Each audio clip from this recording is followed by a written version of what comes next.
रात के 3:30 बजे अचानक गांव के बाहर वाले कच्चे मकान से एक औरत की चीख गूंजी, बचाओ, चड्डी गैंग आ गया। पूरा गांव नींद से जाग गया। एक सच्ची और थ्रिल से भरी कहानी, जिसमें अमरोहा के एक गांव में चड्डी गैंग के आने की खबर फैलती है। गांव के लोगों का डर, पुलिस की निष्क्रियता और एक बुजुर्ग चौकीदार की होशियारी से गैंग का भंडाफोड़। गैंग के पीछे की सच्चाई। रात के करीब 3:30 बजे का समय था। जिला अमरोहा के एक छोटे से गांव टांडा में ठंडी हवा बह रही थी। लोग गहरी नींद में थे। बिजली भी कई घंटे पहले ही चली गई थी। अचानक गांव के आखिरी छोर पर स्थित राम सिंह के मकान से एक औरत की जोरदार चीख सुनाई दी, बचाओ, चोर आ गए, लूट लिया। कुछ ही पलों में आसपास के लोग टॉर्च और लाठी लेकर बाहर निकलने लगे। कोई नीम के पेड़ के नीचे भागा तो कोई गांव के मंदिर की घंटी बजाने लगा। पूरे गांव में हड़कंप मच गया। बच्चे रो रहे थे और औरतें दरवाजे बंद कर रही थीं। राम सिंह के घर पहुंचे लोग जब अंदर घुसे तो देखा कि सब कुछ बिखरा पड़ा था।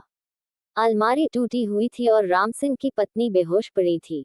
राम सिंह का कहना था कि 3-4 लोग चड्डी बनियान पहने हुए खिड़की से कूदकर अंदर घुसे थे और हथियार लेकर सब कुछ लूट लिया।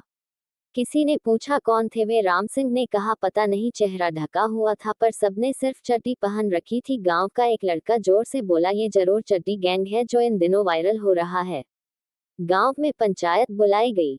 बुजुर्गों ने कहा कि रात में निगरानी रखनी होगी, लेकिन डर इतना था कि कोई अकेले बाहर निकलने को तैयार नहीं था। छोटे बच्चे तक ये पूछ रहे थे कि चड्डी गैंग कौन है।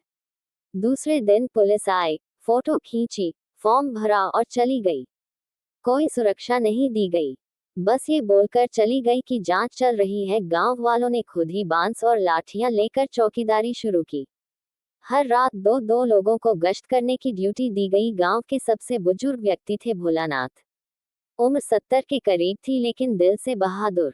उन्होंने कहा, अगर पुलिस सुरक्षा नहीं कर सकती तो हम करेंगे। आज रात मैं अकेले गश्त करूंगा। लोगों ने समझाया कि मत कीजिए, लेकिन उन्होंने कहा जब तक हम डरते रहेंगे तब तक ये चड्डी गैंग हमें लूटता रहेगा। सब अपने घरों में बंद थे। भोलानाथ अपनी लाठी लेकर निकले। चांदनी रात थी और सन्नाटा फैला हुआ था। रात के करीब 4 बजे खेतों की ओर से कुछ सरसराहट सुनाई दी। भोलानाथ छिप गए। उन्होंने देखा 3 लोग झाड़ियों के बीच से निकलकर गांव की ओर बढ़ रहे हैं। सबने चड्डी बनियान पहना था और हाथ में कुछ औजार थे। भोलानाथ ने फौरन गांव के मंदिर की घंटी जोर से बजा दी। गांव वाले जाग गए। टॉर्च और लाठी लेकर लोग दौड़े। चड्डी गैंग के लोग भागने लगे। 2 भाग गए, लेकिन एक गिर पड़ा। उसे गांव वालों ने पकड़ लिया। जब उससे पूछताछ की गई तो उसने जो बताया वो हैरान करने वाला था। उसने बताया कि वह बाहर से नहीं बल्कि पास के ही गांव का रहने वाला है। उसने कहा, हम सब मजदूर हैं। 2 महीने से काम नहीं मिला तो एक आदमी ने हमें पैसा देकर ये सब करने को कहा। उस आदमी का नाम सुनकर गांव वालों के होश उड़ गए। वो कोई बाहरी नहीं बल्कि गांव का ही एक अमीर किसान था, जिसने अपने पुराने झगड़े की वजह से गांव में डर का माहौल बनवाया था। पुलिस को सब बताया गया। अखबारों में खबर आई, अमरोहा में चड्डी गैंग का पर्दाफाश। गांव का ही निकला मास्टरमाइंड, उसको गिरफ्तार किया गया और उसके खिलाफ गंभीर धाराओं में मुकदमा चला। गांव में फिर से चैन लौटा।